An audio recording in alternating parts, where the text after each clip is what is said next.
Look at my GoPro. These GoPros are small and have excellent video quality to them. Got a little paint on it.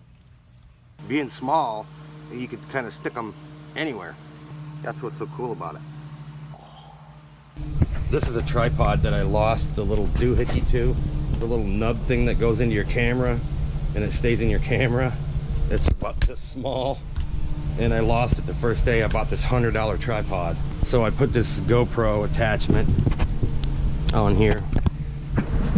Slides off. The cool thing about GoPro, man, is they make all these different attachments. Your camera would go right in here. Little tripods. This thing's kind of cool. You can wrap it around stuff. I'm going to show you what I just made here. See how I can't wrap it around this pole? Aww. I'll show you what I just made in a second. They got this little clamp thing. See that? This would work. I could clamp it here, and then you maybe use this like this, see? Then I could get this angle. This is basically a selfie stick with one of these GoPro attachments on the end of it. See how it swivels? See that? On the end of it here, you can make it go all kinds of different ways. Isn't that cool? What I use this selfie stick for is I put this GoPro attachment on there, right? Like this. Stick it in my tripod, and it acts like a boom arm kind of a thing. So I can put this over where I'm painting. You know what I mean? Or if I want to get a real high shot. This attachment, this comes off, put it right here. You put your camera right there.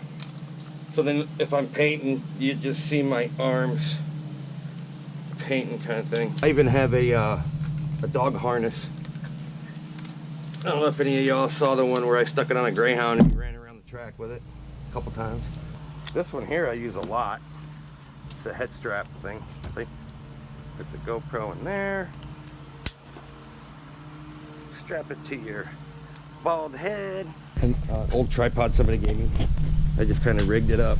It's got a GoPro attachment up here. This is something I made. It's my old motorcycle backpack. And I've duct taped a selfie stick to it. And I bent it right here so it kind of hangs over, and it's got that little housing right there. It gives like an over-the-shoulder view.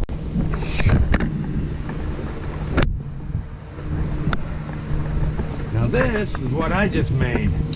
Looks like a spider. How did I make this little spider doohickey thing? Right here. This here is a little GoPro. This is the little the mount that your GoPro goes in, right here. It's basically meant to be like a clip or something. So I took these little ties right here that I got at Home Depot. Let's put this back on here. These are called gear ties. So you can strap up extension cords or your jumper cables, stuff like that. You get 2 of them for like $5. I use 3 of them on this thing. This thing is good right here. I mean, I could, if you really wanted to use it right here, you'd probably just go like this. You know what I mean? And then you could get an angle from there. This thing here, I've discovered I can put it anywhere. These little zippy, I could take just one of these, tie it around like that, one here. I don't have to use all the little legs on it. It'll stay. See? And I can put it anywhere. And there's no place I can't put this thing. I can literally wrap this around anything and make it stay. Put my camera in there to get whatever kind of angle I want. Admit it, that's pretty cool, right? I just made that up today. Somebody could probably patent this thing and make $1 million. Why don't I do it? I don't have that kind of patience. You do it. I used to make all my videos just with my phone, and I had different lenses and stuff I'd clip on here. A little over a year ago, I started making videos with my GoPro. I shoot all the footage, take the memory card out of my GoPro, stick it in this little GoPro stick, jam it up in my phone. I gotta take it out of the case to do that. Dink. And then all I gotta do is hit allow on my phone and download all the videos. So I'm able to shoot all my footage with this GoPro, and then I edit my videos with a $2 phone app. It's called Video Shop. I'm too stupid to do it on a computer. Video Shop. That's how I edit all my videos. I made a couple tutorials on my YouTube channel. Not that anybody ever watched them. So today, I think I'm gonna mess with this Jimi Hendrix painting finally. I made this a while ago. I still gotta touch them up. It's one of those corrugated paintings. You know what I mean? Where it's Jimi Hendrix over here, and then you walk.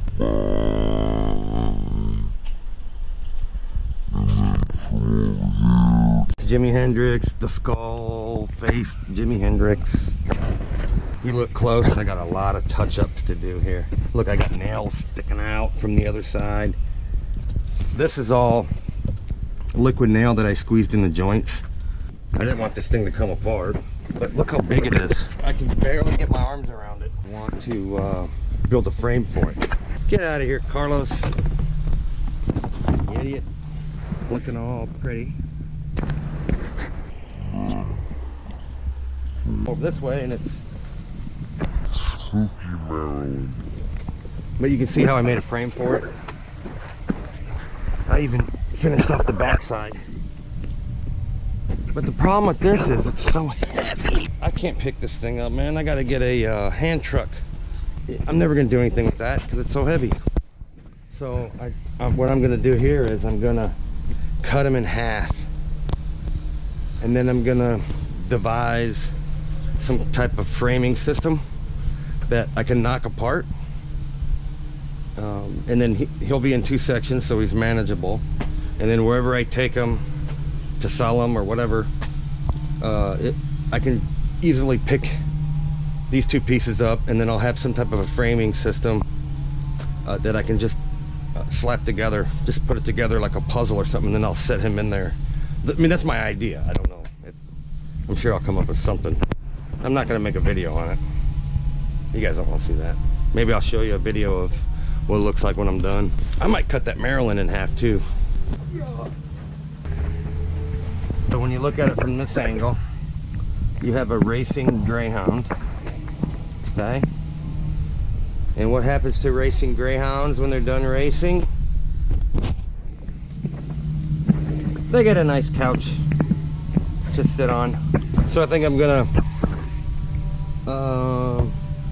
make a frame for this. I guess hang it at the Sanford Orlando Kennel Club, the Greyhound racetrack down the street from my house. I only live like 2 miles from there. There's some crooked politicians that are trying to end greyhound racing. They're doing it for the money because people are paying them. Anybody that's been watching my page knows that I've been traveling around all the greyhound racetracks around Florida, and what I've discovered is the greyhounds are treated very well. None of the propaganda that I've heard from all the activist people is true. It's just a scam. People like Grey 2K and the Humane Society of the United States and ASPCA, PETA people, whatever, they'll say that they're trying to end greyhound racing because there's abuse, and then they'll say, could you donate, could you help us? And they raise millions of dollars. So they just do it for the money. They don't care about dogs. Dogs don't need their help. The dogs are well taken care of. Nobody has a better adoption program than greyhound racing, but all these other animal rights groups, some of them actually own shelters and kill animals by the tens of thousands, but they want to critique greyhound racing. It's the most ridiculous thing I've ever seen.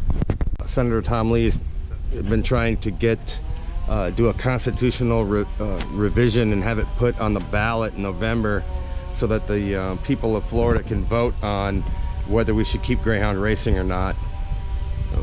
They feel pretty confident that they can pass it because people have been lied to for years about what goes on at the racetrack. None of it is true. If any of these greyhounds are being abused, I definitely would not be giving it the thumbs up. I've interacted with thousands of greyhounds all over the state over the past 6 months, and they are all happy and healthy, and they all want to play, and there's no sign of abuse whatsoever. An abused dog wouldn't just run up to you all happy and jump on you and want you to pet him. I've not one time caught anybody in the greyhound racing industry lying to me. If it wasn't for lies, these activists would have zero ammunition to try to trick people into donating their money. Here's another one of these paintings. You've got Yoda. Turns into Darth Vader. You know that's cool. He's such a liar, Carlos. Carlos needs to go. In November, we're gonna vote Carlos out. Here's Daryl Dixon. Daryl Dixon turns into a zombie. That's crazy. There's one of them Great 2K liars. There's another one. I can't wait to throw you people in the garbage. Zuckerstein, stop selling our information and stop censoring me and throwing me in Facebook jail all the time. Yeah, this orangutan I'm gonna put on the trail with all the other animal art. Trying to figure out what animal I should paint next because I've got a lot of room out there still. Someone I know was getting a new fence, and I went over there and grabbed 3 panels from her. This is only half a panel. I cut it in half, so I didn't spend any money on the wood. Just at the bottom is a little rotted, but it looks cool that way.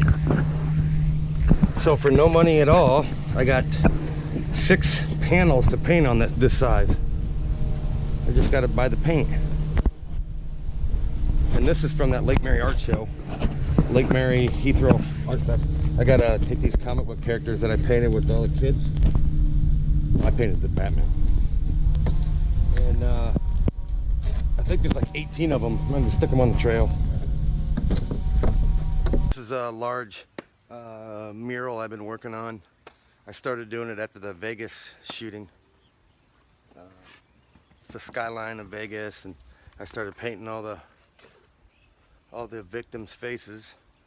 I got like 30 more to paint, or 25 more or something. I would have finished it, but I got sucked into the greyhound racing thing. But this will definitely be finished by the 1-year anniversary. I don't know where I'm gonna put it, but I have a feeling no matter where I put it, no one's gonna complain, you know?